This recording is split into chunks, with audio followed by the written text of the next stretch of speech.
আপনাদের 6 ভাইকে আমি সামলাতে পারবো না। আমারও তো একটা জীবন। আমিও তো একজন মানুষ। আপনারা আমাকে ছেড়ে দিন। আমি বাড়িতে চলে যাব।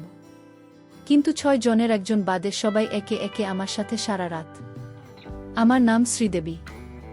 একই বাড়ির 6 ভাইয়ের সঙ্গে যখন আমার নিজের বাবা মা আমার বিয়ে জোর জবরদস্তি করিয়ে দেয়, তারপর বাসর রাতে ভয় আমার কপাল থেকে চোখ দুটি যেন বেরিয়ে যায়। আসলে কলেজ লাইফে আমি সুজয় নামের একটি ছেলেকে ভালোবেসেছিলাম। সেও আমাকে অনেক ভালোবাসত।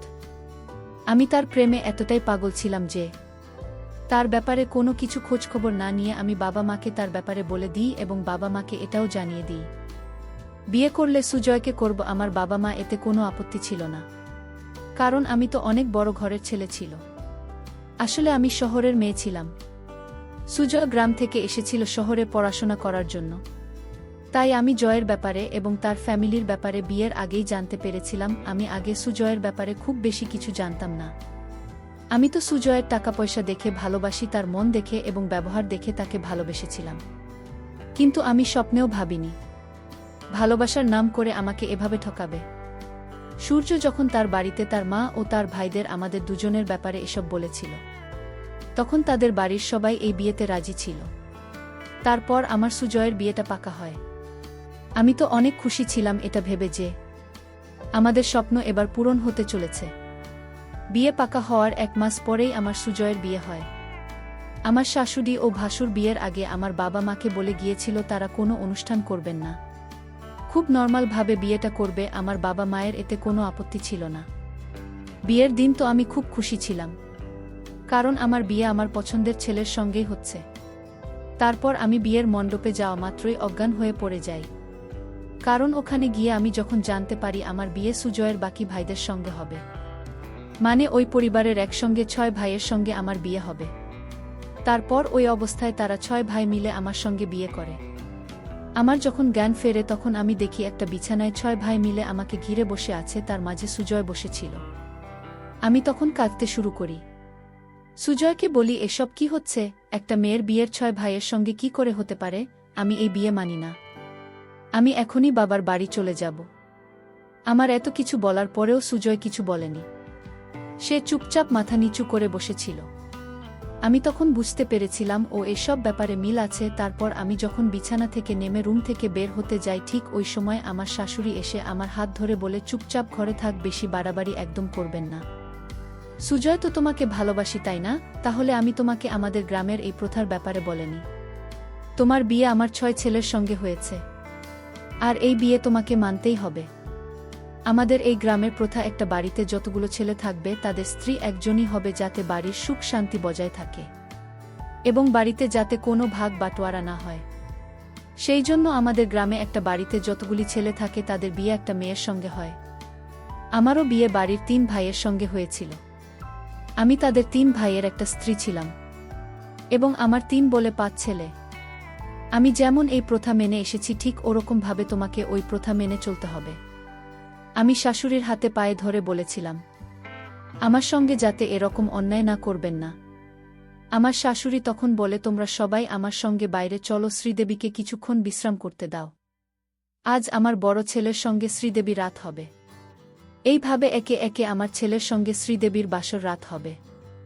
এই কথা বলে যখন আমার শাশুড়ি তার ছেলেদেরকে নিয়ে রুম থেকে বাইরে যায়, তারপরে তো আমার মাথায় যেন বাজ ভেঙে পড়ে। কারণ একটা মেয়ে কোনোদিনও 6 জন ছেলের সঙ্গে সংসার করতে পারে না।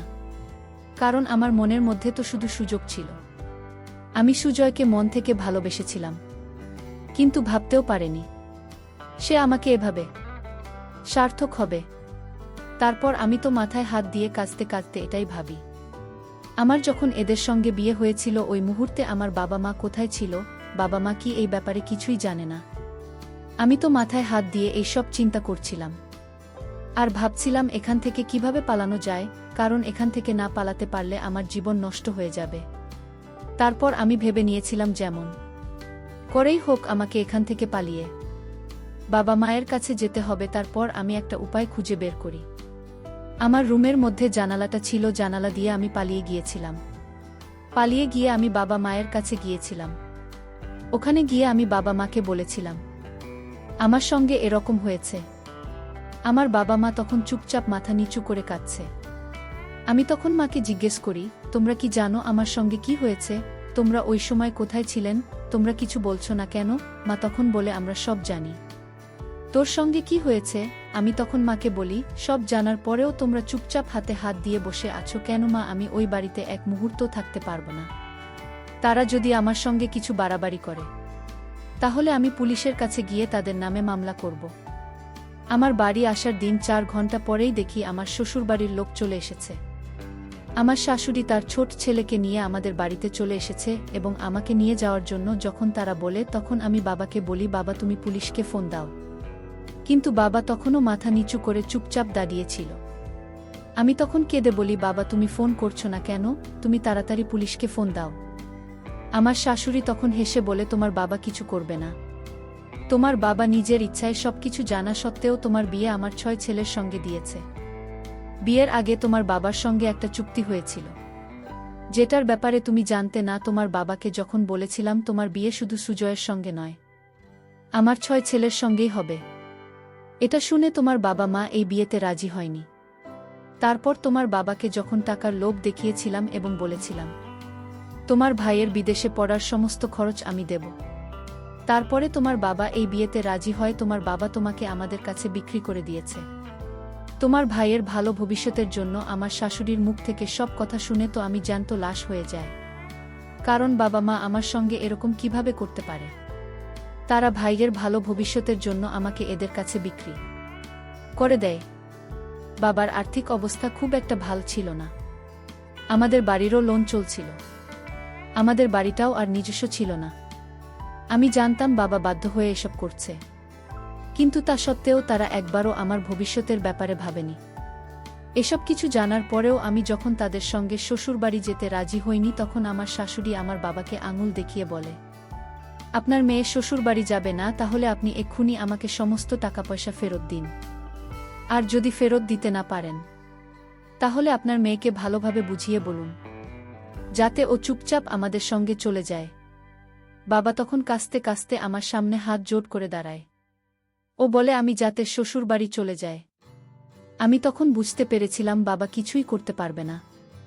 ওই সময় আমি মায়ের চোখের দিকে তাকিয়ে দেখেছিলাম এবং বুঝতে পেরেছিলাম এতে মায়ের কোনো দোষ ছিল না। কারণ আমার বাবা আমার মায়ের তো কোনো রায় মানত না।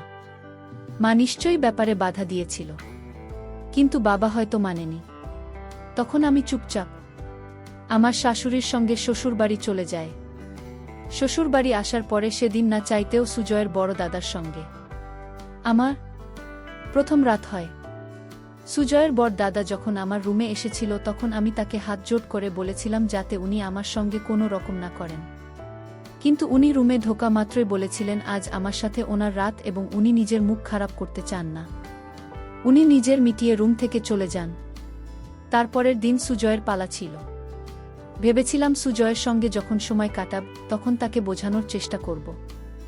সেদিন যখন সুজয়ের সঙ্গে আমার বাসর রাত ছিল, তখন আমি খুব খুশি ছিলাম এবং ভেবেছিলাম আজ সুজয়কে বলে সব কিছু ঠিকঠাক করে নেব।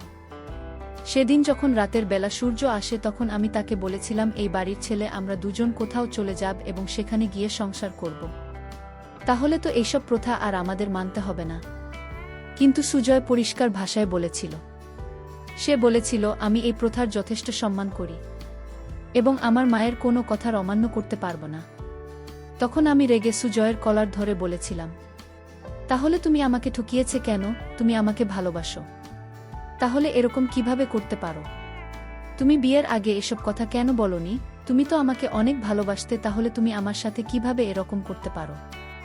সুজয় তখন হেসে নিজের গলা থেকে আমার হাত দুটো সরিয়ে দেয়, বলে আমি তো তোমার সঙ্গে ভালোবাসার নাটক করেছিলাম যাতে তুমি আমার প্রেমে পড়ে যাও এবং তোমার পরিবারকে যাদের টাকার লোভ দেখিয়ে তোমার সঙ্গে আমরা 6 ভাই মিলে যাতে বিয়ে করতে পারি। কারণ তোমার পরিবারের ব্যাপারে আমরা আগেই খোঁজখবর নিয়েছিলাম এবং জানতে পেরেছিলাম তোমাদের আর্থিক অবস্থা খুব একটা ভালো নেই। তোমার ভাই পড়াশোনায় খুব ভালো, কিন্তু টাকা পয়সার অভাবের জন্য বিদেশে যাওয়ার স্বপ্ন পূরণ করতে পারছে না। এই সব কিছু জানতে পেরে তোমার সঙ্গে ভালোবাসার নাটক করে আজ আমরা 6 ভাই মিলে বিয়ে করতে পেরেছি। আমি আমার মায়ের কোনো কথার অমান্য করতে পারব না। তাই তোমার এখন এই কথাগুলো বলে আর কোনো লাভ নেই। তোমারও ধীরে ধীরে এগুলো অভ্যাসে পরিণত হয়ে যাবে। এখন তোমার খারাপ লাগছে, কিন্তু ধীরে ধীরে সব ঠিক হয়ে যাবে। এই বলে আমি তো রুম থেকে বেরিয়ে চলে যাই। আমি তখন একা বসে কাঁদতে থাকি আর বুদ্ধি বের করতে থাকি আমি এখান থেকে কিভাবে বের হতে পারবো, কারণ 6 পুরুষ মানুষের সঙ্গে সংসার করা মুখের কথা নয়। তার পরের দিন সকালবেলা আমার শাশুড়ি বলে, বৌমা, তোমাকে আমার চোখে ছেলের পছন্দ অপছন্দের খেয়াল রাখতে হবে। তুমি যে শুধু একজনকে বেশি ভালোবাসা দেবে সেটা করলে হবে না। আমার 6 ছেলেকে সমানভাবে ভালোবাসা দিতে হবে এবং তাদেরকে সমান চোখে দেখতে হবে। তোমার তো কপাল খুলে গেছে যে তুমি বাড়ির বউ হয়ে আসতে পেরেছে, কারণ আমাদের যা সম্পত্তি আছে সেই সম্পত্তির মালিক শুধুমাত্র তোমার বাচ্চারাই হবে। তাই তোমার এটা সৌভাগ্য যে তুমি বাড়ির বউ হতে পেরেছ। ভেবেছিলাম শাশুড়ি মাকে যদি একটু বুঝিয়ে বলি তাহলে হয়তো উনি আমার কথা বুঝবেন। তখন আমি ওনার হাতে পায়ে ধরে বলেছিলাম, আমার সাথে এরকম করবেন না, আমাকে এখান থেকে যেতে দিন, এরকম ভাবে আমি বাঁচতে পারবো না। আমার শাশুড়ি তখন বলে, তোমার ভয় পাওয়ার কিছু নেই, আমি তো আছি তোমার সাথে, তোমাকে আমি সব কিছু শিখিয়ে দেব এবং ধীরে ধীরে তোমার এগুলো অভ্যাসে পরিণত হয়ে যাবে। উনি তো আমার কোনো কথা শুনতে রাজি হননি। সেদিন আমি লুকিয়ে আমার শাশুড়ি ও তার ছেলেদের কথা শুনেছিলাম। আমার শাশুড়ির 6 ছেলে তাদের মাকে নিয়ে ঘরের ভেতরে কিছু কথা বলেছিল।